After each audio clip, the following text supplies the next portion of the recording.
Israel কর্তৃক ফিলিস্তিনের গণহত্যার প্রতিবাদে উপস্থিত সকল সাংবাদিকবৃন্দ, সুধীবৃন্দ, আসসালামু আলাইকুম। আজকের দিনে ইসরায়েল একটা বেতনমার নাম। ইসরায়েলের নেতানিয়াহু আজকের দিনে একটা নম্রদের নাম। সারা পৃথিবীতে একটা কলঙ্কিত নাম হচ্ছে ইসরায়েল। আমরা বলতে চাই, আমরা একটা কথা স্পষ্ট বলতে চাই, ওআইসিকে অবশ্যই ইসরায়েলকে সন্ত্রাসী রাষ্ট্র হিসাবে ঘোষণা করতে হবে। অন্যথায় এই ওআইসি থাকার কোনো দরকার নেই, এই ওআইসি থাকার কোনো অধিকার নেই। জাতিসংঘকে বিলুপ্ত ঘোষণা করতে হবে। সেই জাতিসংঘ ফিলিস্তিনিকে রক্ষা করতে পারেন না, সেই জাতিসংঘের মহাসচিব ফিলিস্তিনের গণহত্যা বন্ধ করতে পারেন না, সেই জাতিসংঘের মহাসচিবের থাকার দরকার নেই।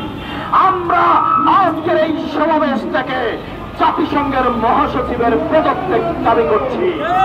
মনুষ্যত্ববোধ, মানবিক মানুষ যদি হন এখনই পদত্যাগ করুন, পৃথিবীতে শান্তি ফিরিয়ে আনুন। অন্যথায় 5ই আগস্টে একটা চরদস্যুকে আমরা বিদায় করেছি, একটা ষড়যন্ত্র সন্ত্রাসীকে কিভাবে বিদায় করেছি বাংলাদেশের তরুণ প্রজন্মের চোখের দিকে তাকিয়ে দেখুন। সারা পৃথিবীকে বলতে চাই, ওআইসির মতই সাতান্নরা ইসলামিক কান্ট্রি থাকা সত্ত্বেও প্রতিনিয়ত আমার ফিলিস্তিনে গণহত্যা হচ্ছে। আমরা মুসলিম হিসাবে কখনোই মানি দায়িত্ব হতে পারে না।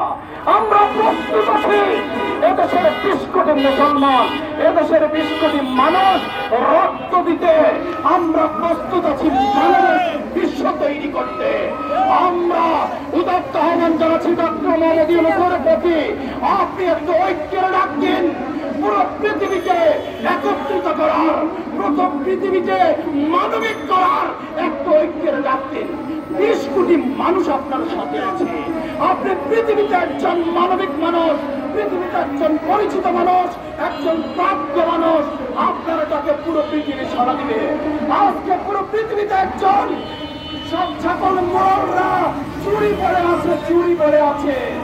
আজকে কেউ কথা বলছে না সাম্রাজ্যবাদী ইসরায়েলের বিরুদ্ধে, আজকে কথা বলছে না সাম্রাজ্যবাদ আমেরিকার বিরুদ্ধে। আমরা বলতে চাই, ডক্টর মোহাম্মদ ইউনূস, আপনি ঐক্যের ডাক দেন। এদেশের 20 কোটি মুসলমান আপনার পিছনে কাতার দাঁড়িয়ে যাবে।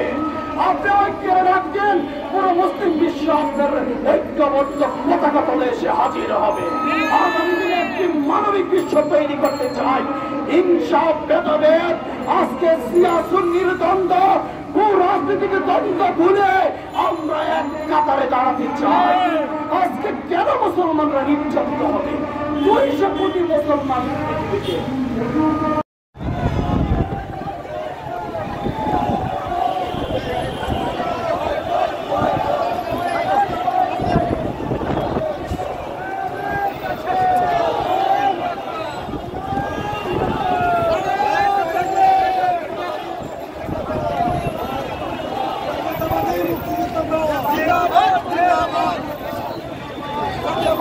ওইখানে